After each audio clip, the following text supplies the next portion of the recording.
तो मैंने आज ये तो देख लिया, अगर आपके पास पैसा हो तो आप एफआईआर भी बदल सकते हो, और इस चीज़ को प्रूव करूंगा। पर उससे पहले लड़ाई किस बारे में हुई, क्यों हुई, हम इस बारे में बात नहीं करेंगे।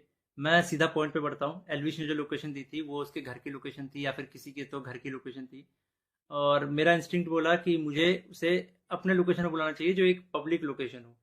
अब मेरे को यही था भाई कि जो भी गलतफहमी है डिबेट से सॉल्व करो। अगर आपको लगता है आप सही हो तो आप डिबेट करो, मेरे को लगता है मैं सही हूँ, मैं डिबेट करूंगा। तो कुल मिला के शब्दों से ही जीतना था इस चीज को। और मैंने पूरी तैयारी की थी। मैंने वहां पे सोफा वोफा सब लगाया था कि जब एलविश भाई आएंगे तो वहां बगल में बैठेंगे, ये वो फलान ठिकाना। लेकिन जैसे ही वो आए, एक तो अटैक करना शुरू कर दिया, ऊपर से बहुत सारे बंदों के साथ आए। ऊपर से ये भी नहीं था कि वन ऑन वन फाइट हो, उसके साथ उसके कुछ बंदे थे वो भी मदद कर रहे थे उसकी। इस तरीके से मदद कर रहे थे कि मैं कुछ कर ही नहीं पा रहा था, क्योंकि मेरे को दो तीन लोगों ने पकड़ लिया था अगल बगल से। अब जब लड़ाई हुई, लड़ाई के बीच में ही एल्विश ने मेरे को लगभग ये अपने घुटनों से नाक पे मारा, कई बार हाथों से मेरे सिर्फ मुंह पे मारा। और जब मारा उसके बाद उसने बगल से एक फोन भी उठाया जो दूसरे एंगल पे रिकॉर्डेड है, और फोन से मेरे स्पाइन पे मारा। और आप सभी को पता है अगर स्पाइन पे गलती से भी स्पाइन टूटता है तो आप जिंदगी भर के लिए लावारिस हो सकते हो, अपाहिज हो सकते हो। तो उसके बावजूद उसने मारा मारा। और उसके बाद उसने क्या किया, जान से मारने की धमकी भी दे दी। अब जान से मारने की धमकी एक दो बार नहीं दी, मल्टीपल टाइम्स दी। कम से कम जितना मुझे पता है 3 बार तो दी ही थी उसने धमकी जान से मारने की। और ऑफ कैमरा भी उसने कई बार जान से मारने की धमकी दी। अब ये सब होने के बाद जब लड़ाई वड़ाई खत्म हो गई, तो उसके बाद वो वापस जा रहे थे, तो वो जो बंदे लाया था उनमें से कुछ बंदे मेरे को, मतलब होता है ना एक प्यार से धमकाने वाला सीन, कि भाई सॉरी बोल दे, क्यों ये ले रहा है पंगे, ये वो। भाई मैं तो अपने चीज़ों पे अटल था। मैंने बोला मैं सॉरी तो नहीं बोलूंगा, क्योंकि मैंने गलती तो की नहीं है। उसके बाद एल्विस ने भी थोड़ा ट्राई किया था सॉरी बुलवाने के लिए, लेकिन मैंने उसको भी सॉरी नहीं बोला। और ये सब जब हुआ तो शुरू में मेरे को लगा मेरे को सिर्फ यहाँ चोट आई है, क्योंकि मेरे को कहीं पे भी दर्द फील नहीं हो रहा था। तो मेरे को शुरू शुरू में सिर्फ यहाँ चोट आई। उसके बाद 1 डेढ़ घंटे बाद मेरे को यहाँ पे दर्द होना शुरू हुआ, और फिर 2 से 3 घंटे बाद मेरे पूरे स्पाइन में दर्द होना शुरू हुआ। और इस तरीके से हुआ कि मैं सो ही नहीं पाया। सुबह 4 बजे मैंने सोने का ट्राई किया था, मैं दोस्त के घर साकेत गया हुआ था।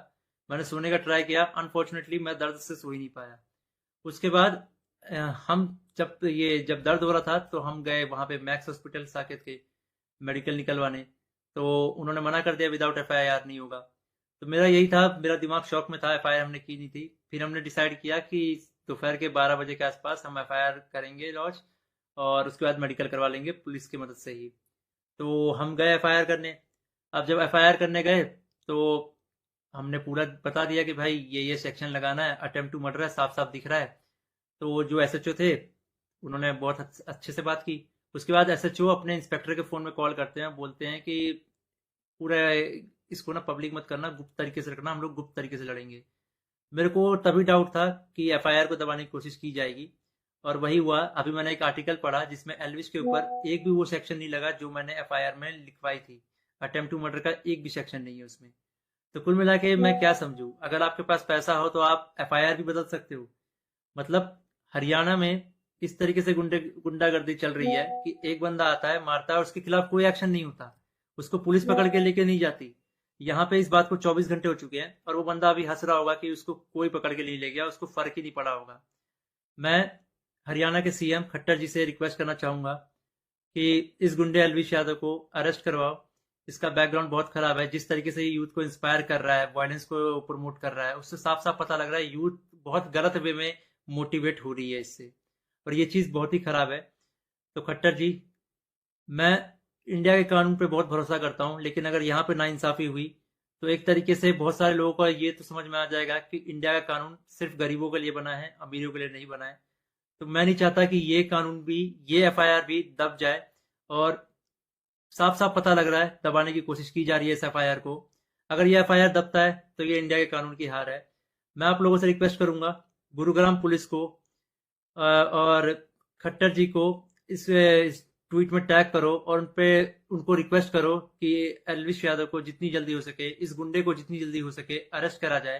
क्योंकि अगर कोई भी ऐसे मार के निकल जाएगा और फिर अपने स्टोरी में डालेगा कि भाई वर्क डन, तो खुल्लम खुल्ला यही है कि वो वायलेंस को प्रमोट कर रहा है और उसको पता है कि उसका कोई कुछ नहीं बिगाड़ सकता। तो एक तरीके से ये इंडिया के कानून की हार है।